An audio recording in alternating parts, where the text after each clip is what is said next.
people are still debating whether Joy should go to the jungle or the EXP because with the Vengeance, Joy is actually quite a troublesome hero to deal with because 57% win rate is not the worst win rate to have, but also not the best.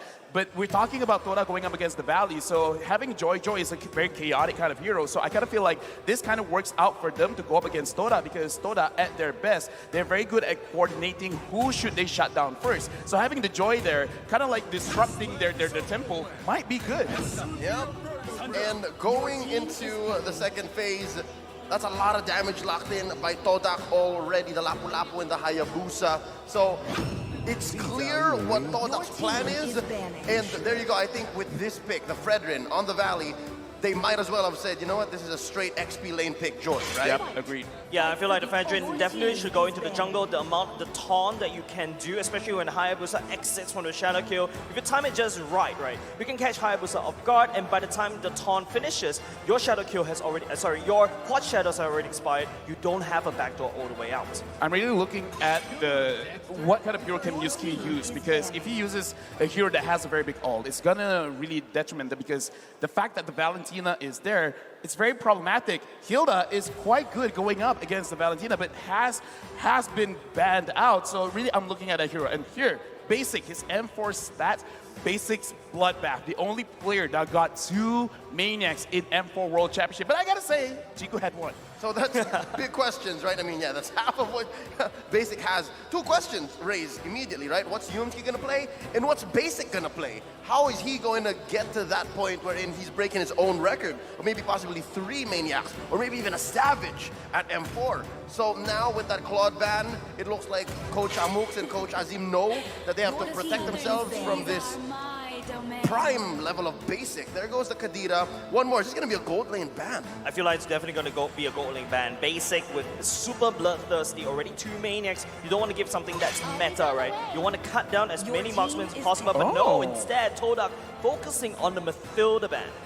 This is kind of weird because I was kind of expecting for like a Beatrix because right now looking at the draft from the Valley, they have a lot of magic damage. So Harif is a good pick, but overloading with magic is kind of easy to itemize again. So I'm really looking at some kind of physical damage dealer from the gold lane. So I'm thinking of Beatrix, but it looks like perhaps they want the Beatrix to go through. Maybe it's kind of a bait by banning out the Matilda because Matilda could be something good against TODAK's draft, but I can't see it right now. Yeah, the Matilda actually opens up and allows for the mobility on the Valley, and TODAK doesn't want that. I think TODAK just wants to take it to their face and make sure that when they make an engagement, it sticks.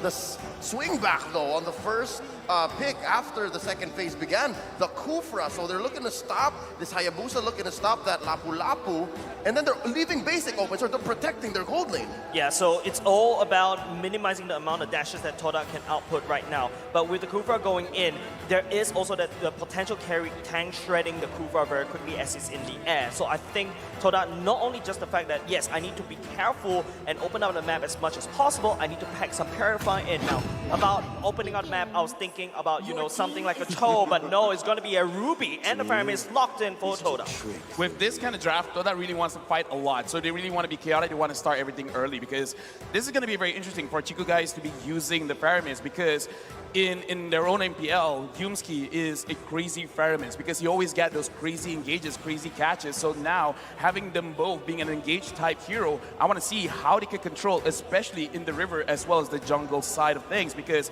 looking at the Valley, they're quite tanky, I would say, with the Joy, with the Fredrin, with the Kufra. So if they do want to establish an attack, I want to see whether they're really going to be hoping for Hayabusa to deal the most amount of damage, or actually fight around the carry and give more space towards the carry. I think apart from the carry conversation as well, I think the Valentina going in front beside the Valley, you've got big ultimates from TODAK. 2, in fact, the Ruby and also the Faramis. And these 2, well, it all boils down to how Hoon actually pilots that Valentina.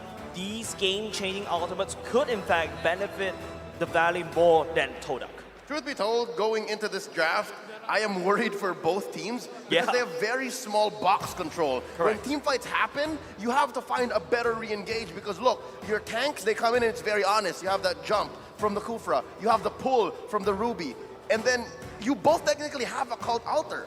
So with that being said, it really comes down to who finds you first and who has the better angle. looking at this game, I want to see the first 3 minutes. I kind of feel like that will dictate how everything is going to shape up. I want to see if Joy can actually control the EXP lane. We are expecting that Joy will go to the EXP. And Hayabusa, I gotta say, looking at Team Hot, it didn't look well. I hope I see a different Hayabusa here with Rival piloting the Hayabusa. Here we go. Game number 1 in a best of 3. It's TODAK versus the Valley.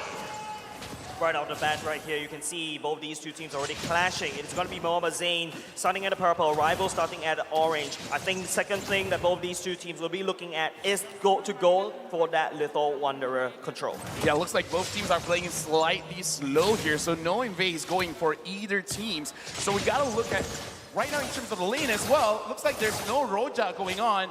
The EXP laners are going to the EXP. The gold laners are going towards the goal. So both teams, I kind of feel like, because this is a best of 3, they want to see the kind of temperament that both sides have. Do they want to play a little bit more aggressive, or do they want to be a little bit more passive? Which explains how, again, both teams let go of the whole box concept or range when going into this first game. Now Rival, just peeks. Very sneaky. It's like, you know, a ghost in the room as well, just trying to peek what the Valley is doing for now.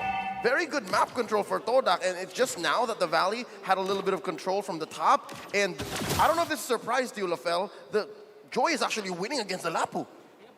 Semi not surprised, because in the early stages of the game, you do have to understand that the Lapu kind of needs his level 4. He's good at poking around with his passive, but the thing is, because Joy is moving so much, it's hard for him to actually hit his first kill directly onto Joy. So I kind of feel like right now, White Chicken with a lot of mobility is really confusing for me. Yep, look at this presence from TODAK down in the bottom lane. They know how important Basic is, and they know the mid-game spike that the Brody can get. And Shark! Super Shark charging it up with the hunting ball as well. Rival will be able to just walk on away. Basic, no engage, it doesn't stick. Yeah, because in that kind of situation, Rival could not know that the Kufra is there because of the changes of how the bush mechanic works with a lot of disengaged heroes. Formace is quite deep into the Valley's territory. Oh, Super Shark charges, but he charges all the way as well. Yumski go will be hooked. Hoon will be the one against Hoon, and Rival picks up the first blood for now. The fight ensues. Rival will be jumping all the way back. Mohamed Zain going in with the ultimate, but will not be able to connect for now. It's going to be Cult Arthur activating, but Rival will be having the turtle control. TODAK, the Malaysians claiming this territory early on. Not much for White Chicken to do. He has spent his ult, so he unlocked it, giving TODAK a clear and free turtle in about 30 seconds after the turtle spawned. Yeah, and that is because Formace was able to dictate the pace, because he went into the Valley territory, actually forcing everyone to go towards him. And right now, TODAK is in the third for the highest average total kills at 1.7 in M4. And it's not really that surprising, because they're really focusing on this early and mid stage of the game. So the Valley, they're still in a good situation, because the difference in goal is only 400. It really doesn't make that big of a difference. Now, this is going into the 3-minute mark, right, Lafel? Looking at the state of the map right here, TODAK has already picked up the first turtle and also a bit of a goal lead, but not too far. With 200 on the map, the Valley knows that that was a hard first engage. This is where TODAK is strong, and that turtle really just wasn't ours. So they're waiting for Basic to come online, for Basic to build a little bit more. The power spike, Shark gets pulled. Shark gets pulled, the Super Shark will activate out the flicker to over the wall, but it's going to be not going to be able to stick. The Cult Arthur prove it so difficult for TODAK to handle. So I hate to say it, but I think I was right when I said no box gaming for both teams. And TODAK is just finding the better and earlier and more decisive engages. Yeah, right now I'm looking at the laning stage as well. Momo is actually trying to put Basic at a deficit, because Yumski as well as Rival, they are waiting here, but the Valley kind of seems like they know what's up. Yeah, it feels like a party at the bottom lane. It's going to be Super Shark engages. Basic jumping up, but here comes the Cult Arthur from the side of TODAK at the same time. Super Shark will be bouncing out, but will not be able to do anything for now. Both these two teams, they can't find a single kill. Okay, with that kind of engage and disengage, we're looking for a potential clapback. The Valley just not ready for it, not right now. Oh, here we go. The Shadow Kill going in at the same time, but Super Shark will be there to bouncing. But Rival will be able to get out. Yumski going through the purple box. Well, they're stalling the whole thingy. Will be able to get all the way, but Hoon terrifies him, and Yumski figures out the I'm a Venom will be able to miss. White Chico going to look for more, but he'll be trying by Chico guys at the same time. Formace will be trying to put out some damage, but the members of TODAK is running away. Chico guys 1 HP, but will not be able to survive. White Chicken activate the Vengeance, but will also fall as well. It's a trade. Oh, another one falls. An expanded and extended team fight. All this while, the Valley was just using that to buy time. They get the second turtle. Yeah, looking at this, it could be a game where we're looking at whoever pulls the trigger first, because Yes. the way that you got to go in and out of the team fights, you got to micromanage all of the timings, the ults, the spells, because looking at the itemization right now, Joy already has that Genius 1, so a prolonged team fight will be pretty good for the Valley because quite a lot of magic damage is on their side. Rival here, having the Hunter Strike is great, is good, but I don't think the Valley, anyone will be really alone, so he can't really maximize the power of the Hayabusa. Yeah, even if Fly Chicken does go a little too deep, you can already see that Fly Chicken's building hybrid. And I guess this is the best kind of Joy we'll ever see in M4. At least that's my personal opinion. Yeah, I totally agree, right? Remember, we talked about Joy. We're not too sure where she should go. Even there's a lot of debates online. And I feel like Fried Chicken is using this Joy to the best of what she can do, right? Pop the Vengeance, find a pick up at the back line, be super annoying, and then, cause some chaos at the chaos. All right, so far, it looks like the Valley has found their aggressive streak. Fried Chicken, though. Given an 800, 1K gold lead here in the mid-game 6 minutes. I'm thinking possibly just one more turtle before I start seeing Lord. And all this time, what this is buying for the Valley is time and space for Basic. Yeah, right now Basic is looking pretty good because we got to remember that the Brody is pretty strong a lot in terms of burst damage and has been buffed up recently in the previous patch. So people are like, oh, maybe he's not that strong mid-game, late game. No, not really. Brody right now is actually a monster. So if he can wait out for Chiku guys to use his ult, then Basic will pop off in this game. I feel like what the Valley is trying to do right here is, right, I don't think they're looking for the kills. They're just trying to scare off TODAK, make sure they don't engage, use Brody, use the Basic to basically push down the turrets very slow. Look at the bottom side. It's really hurting for the side of TODAK, but Super Shark charges. Yubski tries to spin, Super Shark actually catches. Yubski all the way at the back line, but Chiku guys activate Call on both sides. Activated Call out there as well. It's going to be the battle of the sustain and both sides, but Momo, he's actually free hitting. Basic jumping and Chiku guys drag 4-5 members, and it's a disaster. Overside of the Valley, and Rival is still alive as well, trying to output some damage, but the sustainability coming up in the Valley is still there. But Rival, the assassin, oh my goodness, he's still going at it as well. Fried Chicken buying some time, but the damage is down. 3 men goes down for the Valley. Fly Chicken still trying. It's 4 Maze and Rival. 2v1. Fly Chicken still gets it, shutting down the rookie jungler. And all this time I was gonna say, 4 Maze fashionably late, but not enough time to kill Fly Chicken. Well, looks like the Joy with the Vengeance is the answer. That's but right. I gotta say, this is a good style for both teams because whether it's a good decision or not, if someone says goes in, everyone goes in, and that's what we see from Dota because it was quite an over-aggression because Momo, he flickered in trying to get those kills, but he put himself in a very, very tough spot where he received a lot of damage from the Valley. So I like this level of play, I like this level of trust, but they gotta make sure that the right calls are being made. Yep, slowly we are seeing how that head-to-head graph came to be. We're seeing now how the Valley can come back, find these angles, and again, take control of the mid-game. There you go, that last turtle went over to the Valley. You see that Basic has built his Malefic Roar. So as soon as he gets like at least 2 stacks on somebody, someone's going down. Yeah, I really don't think this is a really good fight from the side of TODAK. They're just trying to put some pressure on the top side. Mobazane is already here. Just shoving them away. Need to protect Fried Chicken as much as possible. He's doing quite well as well. Trying to put the attention more towards the EXP lane so that the Brody does have better farm, trying to push down these turrets. Right now, it looks like TODAK's idea is they're trying to get any kind of objective because that's the way that they could equalize the goal, because if they try to fight, it's really not going to happen. So they're trying to stall it out, try to see whether they can actually get this top turret. If they can't, they're kind of in trouble because this gives a lot of time for the Valley to set up something anywhere else. Oh, Super Shark. It is going to be Rival, the first victim. Shadow kill all the way in and giving away the turret in the mid lane. So much map control for the Valley now. Oh no, they're gonna answer. They're gonna Another find one. Yumski. Yumski will bet the flicker will be committed at the same time. That is one flicker burn from the side of TODAK. All right, so what we saw there was TODAK setting up a huge top lane siege. but the Valley being maybe a step and a half ahead. They pushed mid, they caught Rival, and then a false engage onto Yumski, but they forced the flicker, so I'm guessing that's a big win for the Valley. They had information because Mobazane was up there as well, so he assumed, okay, I just saw them top side. I don't see them again, so most probably they're gonna stay there. We could set up something in mid. So that's what happened. They saw what was there, and they made a very good assumption that they're not gonna move. So that's just calculated aggression. Oh, Is that a purple? Mobazane, he did! That's the purple bar stolen by Mobazane, and Grab that's that purple. the biggest problem. If you have your mid lane cracked open, but now the Lord has spawned. This is the first Lord. Don't forget, TODAK doesn't really have a good Lord control. Oh no, 2K ahead, and you can assume that a lot of that is on basic, and a lot of that is on fried chicken, and he's rocking that mystery shop. So best believe he's making the most of that gold more than 4 maze. 10% is gonna go a long way, especially for a team that likes that mid-game power spike 10 minutes in, and it's very difficult to find a way for TODAK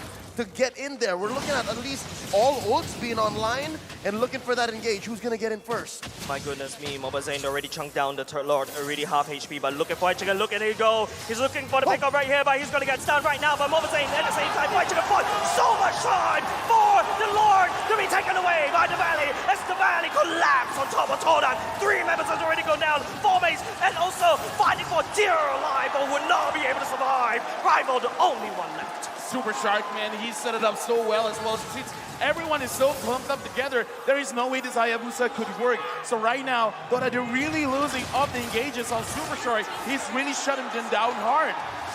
And now they're making their way into the base. That shield pop. Chico guys forced to use the cult altar early.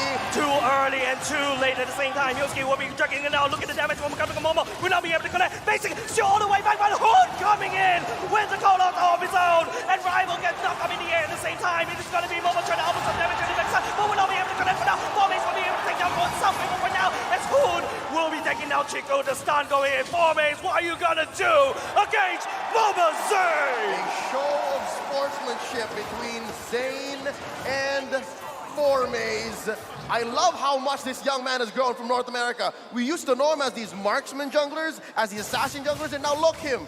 He's playing Fredrin. I mean, both of them know you're not gonna die, I'm not gonna die. Might as well show the world that we still love each other. So that was a very good defense. So the way that I'm seeing how it's gonna be played out is you gotta look at Hoon, which ult does he take, as well as you gotta look at Yumski. In this, look at his replay, look at Yumski. He's the only one that could reliably stop Super Shark. He can buy 0.5 seconds for TODAK. That is what TODAK needs, that 0.5 seconds. If he is nowhere near the engagement of Super Shark, the team fight is going over to the Valley. And because of that swing, there is a huge gold lead now for the Valley, approaching 8,000 gold. And what does that look like in terms of items? Looking at Brody right now, he only has 2 offensive items. The rest is defensive because he understands my role is actually to survive as long as I can. Right now, it's still playing. Going in, Momo, look, Rona, Yumski will be trying to delay some time. What was when the battle TODAK, but Yumski is taking a little too much damage from the side of basic.